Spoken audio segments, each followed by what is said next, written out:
D block element को कहा जाता है बेटा, याद रखिएगा, इसको संक्रमण तत्व या ट्रांजिशन एलिमेंट कहा जाता है। क्या कहा जाता है इसको? ट्रांजिशन एलिमेंट या संक्रमण तत्व। मैंने आपको समझाया था कि एक बात जरा ध्यान दीजिएगा, पीरियोडिक टेबल के अंदर 4 ब्लॉक होते हैं। पहला ब्लॉक एस ब्लॉक, दूसरा ब्लॉक राइट साइड में होता है जिसको पी ब्लॉक कहा जाता है, बीच में जो होता है उसको क्या बोलते हैं? डी ब्लॉक, और नीचे कौन सा ब्लॉक होता है? F block. ये पीरियोडिक टेबल के कॉन्सेप्ट के अंदर एक बात जरा ध्यान दीजिएगा कि पीरियोडिक टेबल मोजले ने जिस समय बनाई थी मेंडलीव के बाद, उस समय उन्होंने एटॉमिक नंबर को बेस बनाया और पीरियोडिक टेबल का डिवाइडेशन कर दिया। इसमें से जो एस ब्लॉक हमारे पास होता है, जो हम लोग किनारे देखते हैं, एस ब्लॉक के अंदर मात्र 2 ग्रुप आते हैं, एक फर्स्ट ए और एक होता है बेटा सेकंड ए। फर्स्ट ए को कहा जाता है एल्कलाई मेटल्स, जिसको क्षार धातुएं बोला जाता है, और सेकंड को जिसको बोला जाता है एल्कलाई अर्थ मेटल्स, इसका मतलब क्षारीय मृदा धातुएं होती हैं। इनकी वैलेंसी +1, यानी इनको हम लोग +1 से देखते हैं और इनको देखते हैं +2 से, यानी +1 और +2 इनकी क्या होती है? ऑक्सीडेशन स्टेट होती है, और जबकि इनकी वैलेंसी 1 और 2 हो जाती है। फिर हम चले जाते हैं पी ब्लॉक की तरफ। तो मैंने आपसे कहा था कि हम लोग किसी भी पीरियोडिक टेबल के अंदर, किसी आवर्त सारणी के अंदर लेफ्ट टू राइट चलते हैं। कहां से कहां चलते हैं? Left to right. तो याद रखिएगा ग्रुप में कहां चला जाता है? ऊपर से नीचे। आप लोगों को समझाया था टोटल पीरियोडिक टेबल के अंदर 7 पीरियड होते हैं। कितने पीरियड होते हैं? 7 पीरियड, यानी 7 पीरियड होते हैं बेटा। जबकि ग्रुप कितने होते हैं? 18। ग्रुप कितने होते हैं? 18 ग्रुप होते हैं। और याद रखिएगा ग्रुप में हमेशा अप टू डाउन चला जाता है, जबकि पीरियड में लेफ्ट टू राइट चला जाता है।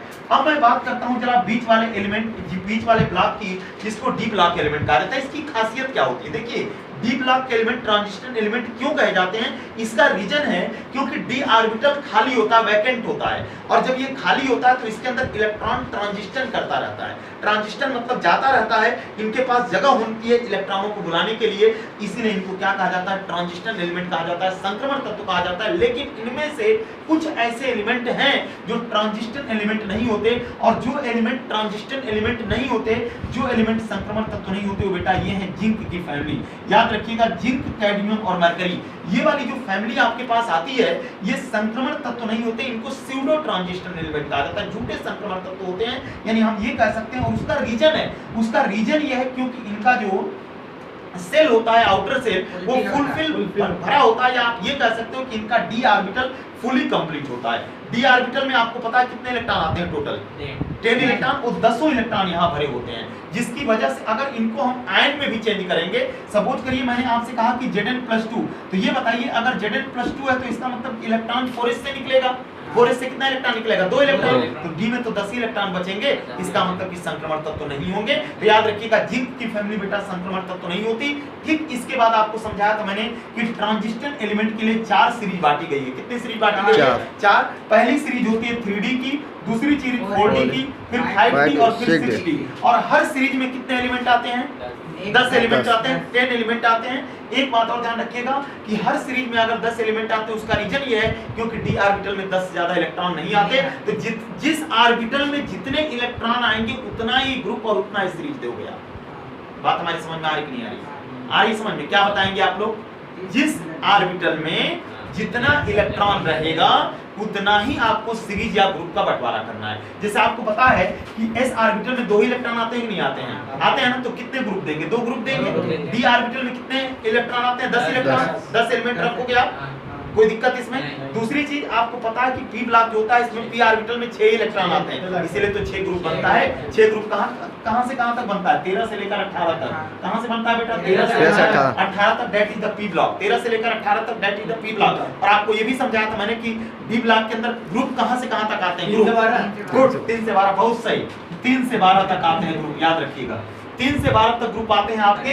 याद रखिएगा, डी ब्लॉक के अंदर पहला और दूसरा ग्रुप कहां होता है बेटा? देखो इतने से पता चल जाएगा। पहला और दूसरा एस ब्लॉक में, 3 और 12 होते हैं आपके डी ब्लॉक में, और 13 से लेकर 18 तक कहां होते हैं? पी ब्लॉक में। टोटल ग्रुप कितने होते हैं? 18 होते हैं। बंटवारा हो गया आपके सामने। पीरियड कितने होते हैं? 7। एक बात और ध्यान रखिएगा, 3D, 4D, 5D और 6D जो सीरीज आपको दिखाई देती है, इसमें से मैंने आपको बताया था कि जो 3D सीरीज होती है आपके पास, 3D की शुरुआत चौथे पीरियड से होती है। जितना सीरीज रहेगा, जितना सीरीज का नंबर रहेगा, उसका अगला पीरियड बढ़ा देना, 1 नंबर बढ़ा देना। 3D 4, 4D 5, 5D 6, 6D 7, ये इनके पीरियड होते हैं, ये इनके आवर्त होते हैं। और हमेशा याद रखिएगा, पीरियड में हमेशा चला जाता है लेफ्ट टू राइट। कहां चलोगे? Left to right. और याद रखिएगा बेटा, लेफ्ट टू राइट चलने पर तत्वों के गुणों में क्रमिक परिवर्तन होते रहते हैं। मतलब एलिमेंट के कैरेक्टर में आपको चेंजेस दिखाई देंगे, और एलिमेंट के कैरेक्टर में अगर चेंजेस दिखाई देंगे उसी को कहा जाता है पीरियोडिसिटी। क्या कहा जाता है उसको? पीरियोडिसिटी, जिसको आवर्तिता कहते हैं। क्या कहते हैं? आवर्तिता। और एक बात और ध्यान रखिएगा, आप लोगों को समझाया भी था मैंने कि कोई भी एलिमेंट अगर किसी ग्रुप में रखा गया है तो उसके गुणों में कहीं ना कहीं उसके कैरेक्टर में सिमिलरिटी मिलती होगी। गुड, सिमिलरिटी मिलने की वजह से उनको एक साथ रखा गया है।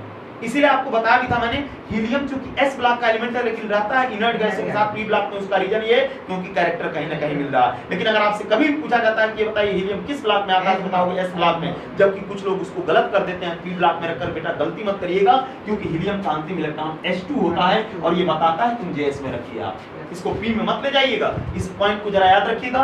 फिर मैंने आपको समझाया था कि एक बात ध्यान देना कि हर एलिमेंट में, हर सीरीज में कहां से कहां तक एलिमेंट आएंगे। तो आपको बता रखा है मैंने 21 से लेकर के 30 तक, यानी स्कैंडियम से लेकर के जिंक तक आपके आएंगे 3D सीरीज में। फिर मैंने आपको बताया था 39 से लेकर के 39 से लेकर के यानी इरिडियम से लेकर के कैडमियम तक के जो एलिमेंट होंगे। अब दिमाग की बत्ती आपकी जलनी चाहिए। ये बताइए कैडमियम किस एक फैमिली का एलिमेंट होगा? जिंक फैमिली का। गुड, कैडमियम अगर जिंक फैमिली का होगा इसका मतलब कि ट्रांजिशन एलिमेंट नहीं होगा। एक बात ध्यान रखिएगा, पूरे तत्व की देख करके उसकी कुंडली बाहर कर दीजिए। इसका मतलब कि कैडमियम 48 होता है। और याद रखिएगा न्यूक्लियर रिएक्टर में न्यूट्रॉनों को मॉडरेट करने का काम, इसको रोकने का काम एक कैडमियम की रॉड ही करती है। और कैडमियम का एटॉमिक नंबर 46 होता है। कितना होता है? 46। तो अगर कभी भी आपसे पूछा जाएगा कि ये बताइए 46 वाला एलिमेंट कहां होता है, तो कहां बताओगे? 4D सीरीज में। कहां बताओगे? 4D सीरीज में। आगे बढ़िए, आगे जब बढ़ते हो आप तो 5D सीरीज में जब हम लोग बढ़ते हैं बेटा, तो 5D सीरीज में मैंने आपसे बताया था कि एटॉमिक नंबर 57 भी रहेगा।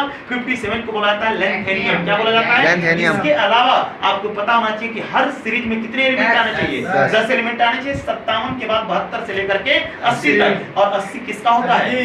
मरकरी का। गुड, अब बताओ मरकरी भी तो जिंक की फैमिली में आता है, ये भी तो ट्रांजिशन एलिमेंट नहीं होता। और मरकरी का मेल्टिंग पॉइंट बहुत कम पोजीशन में हो जाता है, इसीलिए जाकर के लिक्विड में आ जाता है।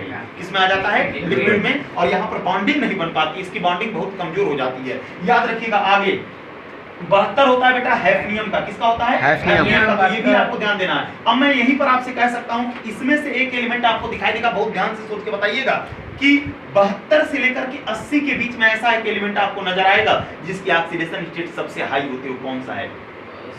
ओस्मियम। Osmium 76 number. 76 नंबर दिखाई देगा। अभी लिखवाया था मैंने कि 76 नंबर आपका ओस्मियम होता है जिसका ऑक्सीडेशन स्टेट +8 होती है। बताया था नहीं बताया था? ये बताओ 72 से 80 के बीच में आता है कि नहीं? अब क्वेश्चन कैसे किया जाएगा कि उस एलिमेंट का नाम बताइए जिसकी ऑक्सीडेशन स्टेट हाई होती है और उसके सीरीज का नाम बताइए। तो क्या बताओगे? ओस्मियम 5D सीरीज आएगा। बात क्वेश्चन को समझने की कोशिश करिएगा, क्वेश्चन आ जाएगा, दिमाग की बत्ती वही बिल्कुल खत्म हो जाएगी आपकी। आगे बढ़िए, हैफनियम से लेकर के मरकरी तक पहुंचते हैं बेटा। आगे बढ़िए आप 60 सीरीज में। 60 सीरीज आपको दिखाई दे रही होगी। 60 सीरीज में मैंने बताया था आप लोगों से कि एक एलिमेंट आपको बेहतरीन दिखाई देगा, 89 actinium. Actinium is a radioactive element and which element emit the alpha beta and the gamma rays, that is called the radioactive element, and radioactive element atomic nucleus find the heavy positions। इनका nucleus heavy position में होता है। 89 भी आता है आपका इस series में। और 89 के बाद 104 से लेकर के 112 तक के एलिमेंट आते हैं और इनको 60 सीरीज में रखा गया। और कौन सा पीरियड दिया गया है इनको? 7वां पीरियड। तो ये बेटा आपके पास हो जाते हैं आपके डी ब्लॉक के कुछ हमारे पास सीरीज आ जाती है। फिर मैंने आपको समझाया था कि कौन से क्वाइन मेटल्स होती हैं। एक बात जरा ध्यान दीजिएगा, डी ब्लॉक के अंदर 3D सीरीज में बात करोगे बेटा तो कॉपर आपका क्वाइन मेटल होता है, मुद्रा धातुएं, सिक्का धातुएं होती हैं। इसके अलावा सिल्वर जो होता है ये 4D सीरीज में आता है। फिर आगे बढ़ोगे तो आपको गोल्ड दिखाई देगा जो कि 5 किस में हो जाएगा? 5D सीरीज में। ये तीनों बेटा आपके क्या होते हैं? क्वाइन मेटल्स होते हैं, सिक्का धातुएं होती हैं। इस पॉइंट को जरा ध्यान रखिएगा। जिंक परिवार से ठीक पहले कॉपर की फैमिली आपको दिखाई देगी। और यहीं पर मैं आपको बता देना चाहता हूं कि जिंक की फैमिली का ग्रुप बेटा होता है सेकंड बी। कौन सा होता है? सेकंड बी, या इसको 12वां ग्रुप कह सकते हैं आप। क्या कर सकते हैं? 12वां ग्रुप। और याद रखिएगा जो कॉपर की फैमिली होगी बेटा इसका फर्स्ट बी होगा और इसको 11वां ग्रुप कहा जाता है। फिर कुछ एलिमेंटों के बारे में मैंने आपको बताया कि एक बात ध्यान रखिएगा, इनका अगर फिजिकल कैरेक्टर देखोगे आप लोग डी ब्लॉक एलिमेंट की, ट्रांजिस्टर एलिमेंट की, तो एक बात ध्यान रखिएगा, इस परिवार को छोड़ करके बाकी की मैं अगर बात करूं तो इनके अंदर मेलेबल की क्वालिटी होती है। मेलाबिलिटी जिसको बोला जाता है, जिसकी सीट बनाई जाती है, जिसकी चादर बनाई जाती है। इनके अंदर डक्टिलिटी की क्वालिटी, दृष्टिलिटी जिसको तन्यता बोलते हैं। इनके अंदर टेंसाइल स्ट्रेंथ होता है जिसको तन्य सामर्थ्यता कहते हैं, वो इनके पास होती है। इनके अंदर शाइनिंग की क्वालिटी होती है। ये लोग एलॉय को फॉर्मेशन करते हैं। एलॉय का मतलब ये लोग मिश्र धातुएं बनाने का काम करते हैं, ये लोग कॉम्प्लेक्स सॉल्ट बनाने का काम करते हैं, ये लोग कैटालिस्ट की क्वालिटी देते हैं। इनके सबकी कुछ विशेषताएं होती हैं जिनको आपको दिमाग में रखना है। और एक बात और ध्यान, सबसे इंपॉर्टेंट पॉइंट यही होता है कि कोऑर्डिनेशन कंपाउंड के अंदर ये लोग सेंट्रल मेटल का काम करते हैं, क्योंकि सेंट्रल मेटल जब बनेंगे तभी तो लिगेंड से लोन पेयर लेंगे। और लिगेंड से लोन पेयर इसलिए लेते हैं क्योंकि इनके पास पी ऑर्बिटल क्या होता है, खाली होता है, इसलिए इनका नाम क्या होता है, ट्रांजिशन एलिमेंट। बात दिमाग में गई कि नहीं गई?